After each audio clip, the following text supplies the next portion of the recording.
Ask anyone what Japan's greatest contribution to world cuisine is, and they'll probably tell you it's those watermelons in the shape of cubes. But if you ask them what their second greatest contribution is, they'll probably tell you it's conveyor belt sushi, or sushi train. So I'm going to go to a sushi restaurant in Japan to check out what's happening with conveyor belt sushi. Let's check it out. I'm down at Sushiro, a conveyor belt sushi or kaitenzushi restaurant that has stores all over Japan and Asia and is most famous in the West as the store that sparked the Salmon Chaos event of March 2021 in Taiwan, wherein a few hundred people legally changed their name in order to get free sushi. Provoking amusement and concern. Now, most of the customer service tasks here are performed by robots. So I checked in at the check-in machine. I performed this in English for the benefit of the video. I could have done it in Japanese, I swear. But anyway, I did my requisite temperature check, a very chill 35.4 degrees, and then waited for my number to be called out. After that, I scanned the QR code on my first receipt to get a second receipt with the table number, checked the handy map of the store to see where to sit, and then I had to sit down with all of my friends.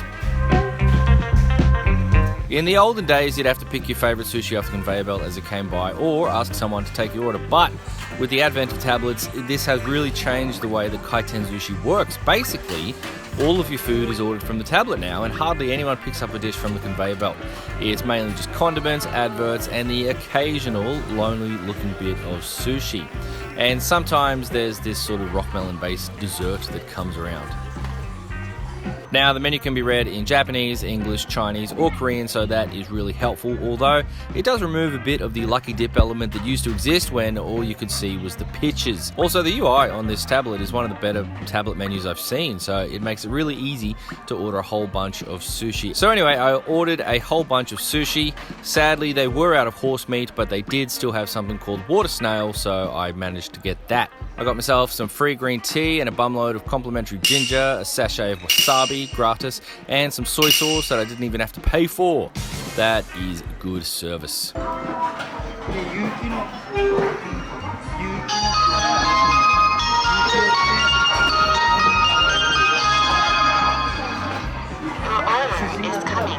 So your sushi does arrive on the conveyor belt, and this is maybe an area where Sushiro's table service is a little foreigner unfriendly. See, your table is designated a specific kanji, which if you're not paying attention to, might be a bit hard to see. I guess the colour is there, and you are alerted a few seconds before your sushi arrives, so maybe it's not a big deal, but anyway.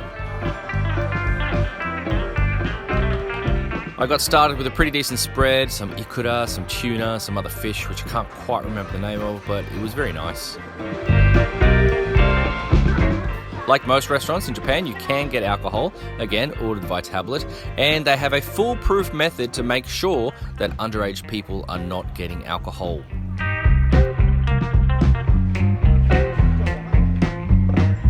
I kept ordering, my stack got higher and higher. I made sure to get myself a chawanmushi. It's a kind of savoury custard and seafood thing that is steamed in a cup, and it normally has some liquid on top of it. But yeah, it's really nice. It's like a salty custard. As you can probably tell by the noise, this is most definitely a place for families, and it isn't really regarded as the best place for sushi in Japan. But for a white boy like me, this definitely is miles ahead of what you can get in Brisbane, especially for the price.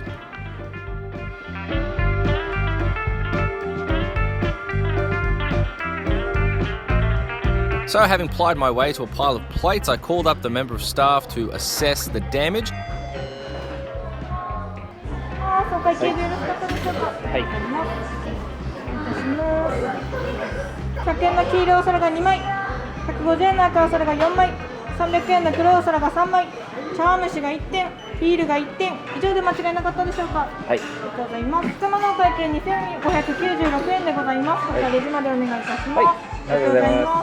Which was actually my first human interaction the whole time I'd been in the store, and it would also be my last, unless you include the guy watching me as I took my payment card up to the order cash register and rung myself up.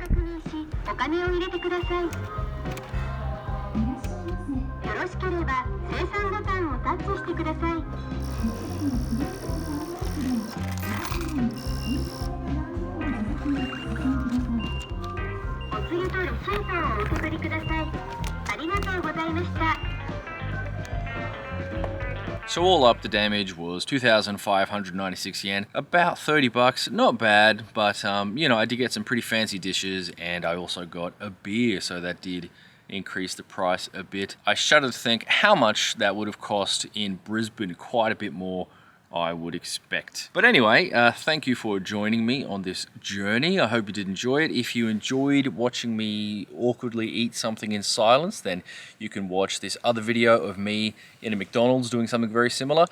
And if you want to watch me eat chicken, then this playlist here should have you covered. Many thanks for watching. Cheers.